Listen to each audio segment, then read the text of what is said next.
Nashukuru kuwepo katika studio hizi siku ya leo. Ni mara ya kwanza kufika katika studio hizi.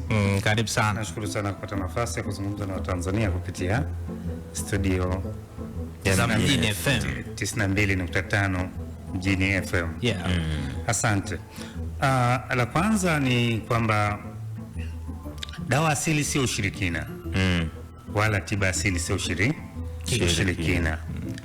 Tiba asili ni science, ni maarifa, ni jumla ya maarifa na utendaji unaotumika katika kuchunguza, kushauri namna bora ya kutumia mimea ama kutumia dawa ama pasipo kutumia dawa katika kuyaondoa matatizo ya kiafya kwa binadamu. Ni maarifa rasmi haya, na maarifa haya yamekuwepo tangu uwepo wa mwanadamu katika uso wa dunia. Huduma za tiba asili ndizo huduma pekee zilizokuwepo katika ulimwengu, si Marekani, si India, Ulaya, kote. Asili yao ya kimsingi ya maendeleo ya huduma za afya, asili yake ni sayansi ya tiba asili. Huo ni ukweli, na ni ukweli kwamba mchango huo ama huduma hizo mpaka leo katika bara la Afrika, zaidi ya wananchi wa bara la Afrika milioni 700 wanatumia huduma za tiba asili kabla hawajafika katika vituo vya tiba za kisasa. Na zaidi ya watu zaidi ya 80% katika nchi zinazoendelea duniani, watu wake, wananchi wake bado wanatumia huduma za tiba asili. Dunia inatajwa kuwa na watu wanaokaribia kufikia bilioni 8 na point kama sijakosea 8.5. Kwa hiyo 80% yao bado wanazitegemea huduma za tiba asili. Kwa hiyo utaona dhana ya kwamba tiba asili ni ushirikina, ni uchawi, sio dhana sahihi. Sio dhana sahihi, ni dhana potofu.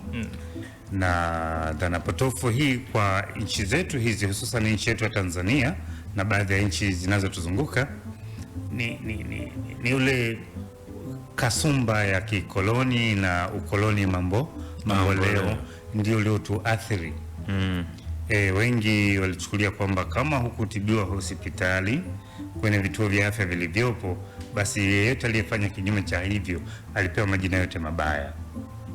Aliambiwa mshirikina, aliambiwa mpumbavu, hana elimu ya kutosha, huduma za kishenzi, zilipewa majina aina mbalimbali mabaya. Lakini kwa kujibu swali hilo ni kwamba tiba asili ama dawa asili si ushirikina, wala sio uchawi, wala sio uramali, wala sio uzushi.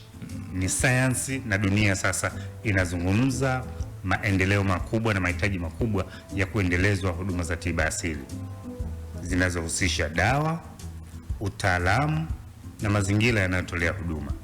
Hivi ni vitu muhimu sana. Wananchi na Watanzania na watu wote wanaosikiliza 92.5 Mjini FM, basi wajue huo ndio ukweli. Kwa nini zinahusishwa?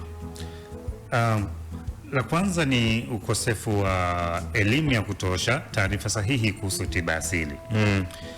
Kama ulivyouliza kwa nini watu wanahusisha, uelewa. Watu wakikosa taarifa sahihi, wakikosa kupata taarifa sahihi kama hivi unaofanya ili wapate taarifa sahihi, wanaweza kazusha kwa namna anavyoelewa, akaitafsiri, akaidefine tiba asili kwa namna anavyoelewa yeye mwenyewe.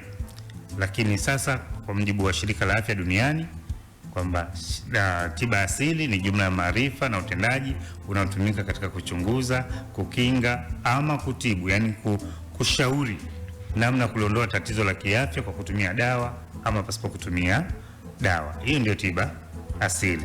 Unaamini imehusishwa kwa bahati mbaya? Ninaamini kwamba imehusishwa kutokana na, sio kwa bahati mbaya tu. Unajua ujinga ni kutokujua jambo. Ukishajua si unaondokana nalo. Sawa, hiyo ni kweli. Kwa hiyo watu kwa kukosa kuelewa, kwa kukosa kujua, wamekuwa kihusisha na matendo yasiyokuwa tiba asili. Kuna nani kavamia kwenye kupotosha hiyo dhana? Uvamizi uko katika maeneo makubwa sana, ni hasa ujio wanasema ujio wa wageni kama nilivyohusisha pale na Kasumba kwamba wageni walipokuja kuligawanya bara letu la Afrika wakaleta utamaduni wao. Wakaleta mifumo yao kwa mifumo yao hiyo ilikuja kubagaza sasa maarifa yetu, utamaduni wetu, mila zetu, ili tufuate mifumo yao. Kuna mambo mazuri walikuja nayo, lakini kuna mambo potofu ambayo pia yalikuja. Hapo ndipo chimbuko kubwa sana la imani hii potofu lilipoanza kuibuka, watu kuhusisha tiba asili na mambo yasiyokuwa tiba asili. Nyinyi mnafanyaje kuiokoa jamii ikaanza kuelewa kwamba kuna umuhimu wa tiba asili? Sisi tunachokifanya kwa sasa kwanza ni elimu. Kama hiki kinachofanyika hapa ni elimu. Kwamba tiba asili imekuwepo nasi tangu uwepo wetu na imepita katika hatua mbalimbali. Moja hatua kubwa za kimsingi ni pale taifa letu lilipopata uhuru tu, hayati Mwalimu Julius Kambarage Nyerere aliweka msingi na mkazo wa uendelezaji wa eneo hili la huduma za tiba asili. Mwaka 1978 bahati nzuri Shirika la Afya Duniani lilifanya azimio la Alma-Ata Burkina Faso likitaka nchi zote duniani kuendeleza huduma za tiba asili katika mataifa yao, na ilipofika mwaka 1989 huduma za tiba asili ambapo zamani zilihusishwa na masuala ya ngoma, utamaduni na huduma za namna hiyo zikahamishwa rasmi kutoka huko habari, utamaduni kwenda Wizara ya Afya na kupata kitengo katika Wizara ya Afya kuwa na eneo rasmi linaloratibu huduma za tiba asili katika nchi. Na kipindi hicho aliyekuwa mganga mkuu wa serikali Dr. Hakim alitoa maelekezo kwa waganga wakuu wa mikoa kote nchini kuratibu huduma za tiba asili na kutambua dawa za asili zinazotumika katika halmashauri zote nchini ili ziorodheshwe, zitambuliwe, zipimwe juu ya usalama, ubora wake na uwezo wa kutibu. Mwaka 90 rasmi tumepata sera ya afya. Sera ya afya ambayo inatambua huduma hizo za tiba asili. Na nitakumbuka mwaka huo mwaka 1990 ndipo ambapo ningeweza kuwaita vigogo wa dunia walikutana nchini Tanzania EACC pale Arusha. Mwenye rais hayati baba wa taifa Mwalimu Julius Kambarage Nyerere akiwa ndiye mwenyekiti wa Kamisheni ya Kusini, na hayati Ali Hassan Mwinyi akiwa rais wa awamu ya pili ya Jamhuri ya Muungano wa Tanzania. Mkutano huu ulikuwa mahususi kujadili uelekeo wa huduma za tiba asili na dawa asili katika nchi yetu, bara letu la Afrika na kamisheni nzima ya Kusini. Iliwaleta wataalamu kutoka vyuo mbalimbali duniani, kutoka China, kutoka Brazil, kutoka Cuba, Zimbabwe, Kenya, Uganda, yani nchi zote za kamisheni zote zilijumuika. Na kwa upekee na kwa umuhimu wa nafasi ya tiba asili, mkurugenzi mkuu wa WHO wakati huo naye alishiriki kikao hicho mahususi cha kujenga uelekeo wa huduma za afya kwa tiba asili katika nchi mwaka 90. Lakini tumeendelea mwaka 2002 tumepata sheria namba 23 mwaka 2002, sheria ya tiba asili na tiba mbadala iliyopitishwa au iliyotungwa na Bunge la Jamhuri ya Muungano wa Tanzania, na tarehe 31 Disemba hayati Benjamin William Mkapa alisaini hiyo sheria kwa sheria rasmi itumike kwa ajili ya kusimamia kuendeleza huduma za tiba asili katika nchi yetu ya Tanzania. Na mwaka 2005 likaundwa baraza la kwanza, Baraza la Tiba Asili na Tiba Mbadala chini ya Wizara ya Afya. 2008 tukapata miongozo, kanuni za uendeshaji wa huduma ya tiba asili. Kwa manufaa mapana ya wasikilizaji, tutafahamu kwamba mwaka 2008 ndipo taifa letu pia lilipita msukosuko mbaya wa imani mbaya, hizo tunazosema imani za kishirikina, mauaji kwa watu wenye albino, ambapo pia yalihusishwa na hile eneo kutokana na watu kuchanganya. Nasema mtu mwenye weledi wa kutosha anaweza kumtofautisha ndege njiwa wa kufugwa na njiwa wa polini, yani tetele wa kufugwa na tetele wa polini. Hapo ambapo unaelezea ndio nilichokuwa nataka kuuliza. Mimi na anayetusikiliza, ndio tunawezaje kutofautisha tiba asili na mganga wa kienyeji?